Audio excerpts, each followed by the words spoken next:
Hello, my name is Luz Angela Puente, and today I'm going to present the task 1, looking into for designing teaching material.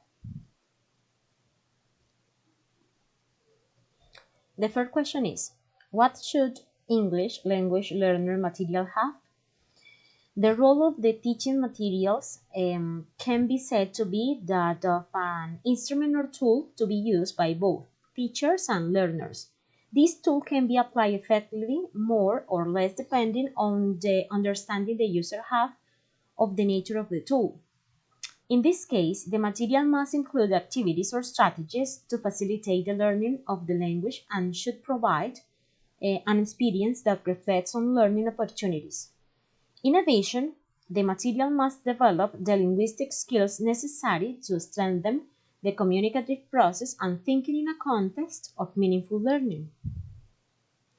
Also, all good and authentic material has got the characteristics of having the language input and skill development, positive impression in learner's mind, useful information to deal with language, and easy familiarity, a thought-provoking insight, a remedy and improvement in the deficiencies of the learning outcome, and a sense of security and confidence to the language teachers. The second question is, what are the main principles of second language acquisition relevant to the development of material for the teaching of languages? Tom Leeson outlines the characteristics of good materials as follows.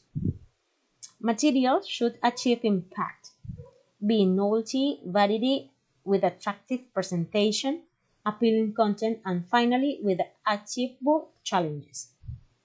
Material should help learners to feel at ease. Most language learners benefit from feeling at ease and that they lose opportunities for language learning when they feel anxious, uncomfortable, or tense.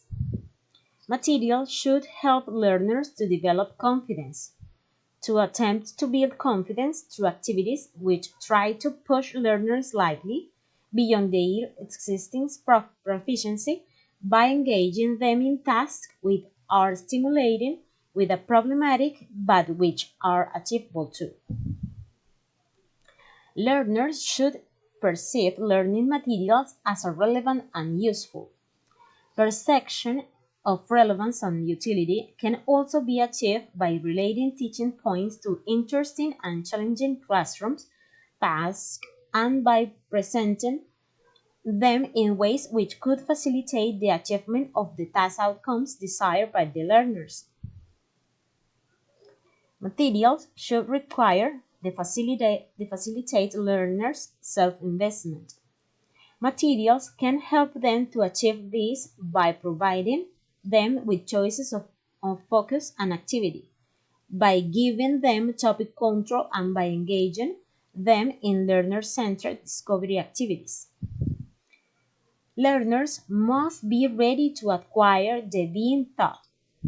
Instructions can facilitate natural language acquisition process if it coincides with learners' readiness and can lead to increased speed and frequency of rule in a wider range of linguistic contexts. The learner's attention should be drawn to linguistic features of the input, can help students to eventually acquire some of linguistic features. Materials should expose the learners to language in authentic use. Learners need experience of how the language is a typical use. Materials should provide the learners with opportunities to use the target language to achieve communicative purpose. Using the language for communication involves attempts to achieve a purpose in a situation in which the content, strategies, and expression of the interaction are determined by the learners. Materials should take into account that the positive effects of instructions are usually delayed. The acquisition of language is a gradual rate than an instantaneous process, and that is equally true for structured as well as informal acquisition. Materials should permit a silent period of the beginning of instructions.